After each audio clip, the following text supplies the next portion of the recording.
علیکم ورحمۃ اللہ تعالی وبرکاتہ۔ اگر میری ویڈیو پہ آپ آئے ہیں تو تھوڑی دیر رک کر کے پھر جانا، 2 منٹ کی میری بات ہے، سن کر کے پھر جانا۔ میں بہت پیاری بات کرنے جا رہا ہوں، اگر آپ سنیں گے تو انشاءاللہ آپ کے ایمان میں تازگی پیدا ہوگی، آپ کے ایمان کا ایمان مضبوط ہو جائے گا۔ اور اگر ویڈیو پہ آئے ہیں تو کم سے کم ویڈیو کو شیئر کر دیا کریں اور کمنٹ کر دیا کریں، اور ویڈیو پہ آئے ہیں تو لائک کر کے جایا کریں، کیونکہ جب آپ کا ایک لائک ملتا ہے تو ہمیں ویڈیو بنانے کا موٹیویشن ملتا ہے۔ تو آپ ایسا سپورٹ کریں، بس آپ سے اتنی گزارش ہے کہ آپ زیادہ سے زیادہ سپورٹ کریں، زیادہ سے زیادہ۔ تو آئیے بات کو شروع کرتا ہوں۔ بات بہت قیمتی ہے، پوری بات سن کر کے پھر جانا۔ کہ حضرت امام محمد غزالی رحمۃ اللہ علیہ، ان کا نام تو آپ نے سنا ہوگا، بہت مشہور شخصیت ہے، کسی کے تعارف کی محتاج نہیں ہے، بلکہ نام ہی سے لوگ جان جاتے ہیں کہ یہ بہت بڑے عالم کی شخصیت ہے۔ کوئی کسی کے تعارف کے محتاج نہیں ہے، یہ وہ نام ہے حضرت محمد غزالی رحمۃ اللہ علیہ، یعنی امام محمد غزالی رحمۃ اللہ علیہ، جن کے باپ دادا پر دادا کا نام محمد تھا، یعنی امام محمد غزالی ابن محمد ابن محمد ابن محمد۔ ان کے باپ کا، ان کے دادا کا، ان کے پردادا کا، یعنی پشتوں سے ان کے گھر میں محمد نام رکھا جاتا تھا۔ تو عزیزان ملت اسلامیہ، امام محمد غزالی ایک مسجد میں امامت کیا کرتے تھے، مسجد میں نماز پڑھایا کرتے تھے، ایک مسجد میں نماز پڑھاتے تھے، اور ان کا ایک بھائی تھا جس کا نام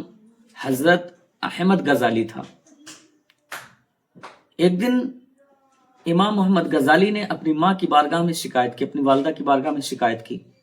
اور شکایت کیا تھی؟ انہوں نے شکایت کیا کہ یہ جو بھائی غزالی ہے، بھائی احمد غزالی جو ہے، یہ بھائی میرے پیچھے نماز نہیں پڑھتا ہے۔ ماں نے جب اس بات کو سنا تو ایک ڈانٹ لگائی اور کہا، احمد غزالی کے پیچھے نماز کیوں نہیں پڑھتا ہے؟ محمد غزالی کے پیچھے نماز کیوں نہیں پڑھتا ہے؟ تو احمد کہتے ہیں، حضرت احمد غزالی کہتے ہیں کہ ماں، جب یہ نماز پڑھاتے ہیں تو ان کی توجہ خدا سے ہٹ جاتی ہے، ان کی توجہ خدا پر نہیں ہوتی ہے۔ ماں نے کہا، کیا؟ کہا، ہاں، ان کی توجہ خدا پہ نہیں ہوتی، خدا سے ان کی توجہ ہٹ جاتی ہے۔ جب یہ قرآن کی تلاوت کرتے ہیں، جب ان کی کوئی آیت پڑھتے ہیں اور آیت کا مفہوم سوچنے لگتے ہیں، اس کا ترجمہ سوچنے لگتے ہیں، اور سوچتے ہیں اس سے تو یہ مسئلہ نکلتا تھا، اس سے تو یہ دلیل نکلتی تھی، اس سے تو یہ مسئلہ حل ہوگا، اس سے تو یہ پتہ چل رہا ہے، اس سے تو یہ معلوم ہو رہا ہے، اس سے تو یہ دلیل نکلے گی۔ عزیزان ملت اسلامیہ،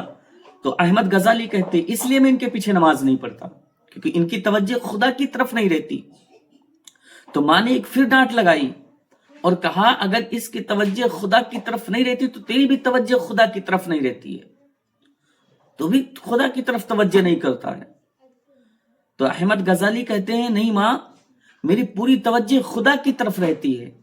تو ماں نے کہا تھا، بیٹا، اگر تیری توجہ خدا کی طرف ہوتی تو تجھے یہ کیسے پتا چلتا کہ محمد غزالی کیا کر رہا ہے،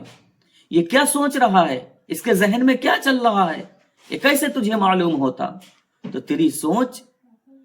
سوچ جو ہے خدا کی طرف نہیں رہتی، تیری توجہ خدا کی طرف نہیں رہتی، بلکہ تو یہ دیکھتا ہے کہ یہ میرا بھائی محمد غزالی کیا کر رہا ہے، کیا سوچ رہا ہے۔ تو عزیزان ملت اسلامیہ، یہ سوچ و فکر تھی، اور ماں نے کہا تھا کہ آج کے بعد محمد غزالی کے پیچھے نماز پڑھنا۔ عزیزان ملت اسلامیہ، آج ہم بھی مصلی پہ ایک عالم نماز پڑھاتا ہے، اگر وہ حافظ ہوا تو قرآن کی تلاوت کرتا ہے، لیکن اگر وہ عالم ہے تو جب کوئی قرآن کی تلاوت کرتا ہے، جب کوئی سورت پڑھتا ہے، تو کوئی آیت ہو یا کوئی سورت ہو جب اس کے ذہن میں آتی ہے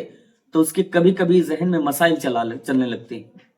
کبھی کبھی اس کے ذہن میں مسائل آ جاتے ہیں کہ اس سے تو یہ مسئلہ حل ہوتا ہے، اس سے تو یہ کام پتہ چلتا ہے، اس سے تو یہ دلیل بنتی ہے، اس کے ذہن میں مسائل چلنے لگتی ہیں۔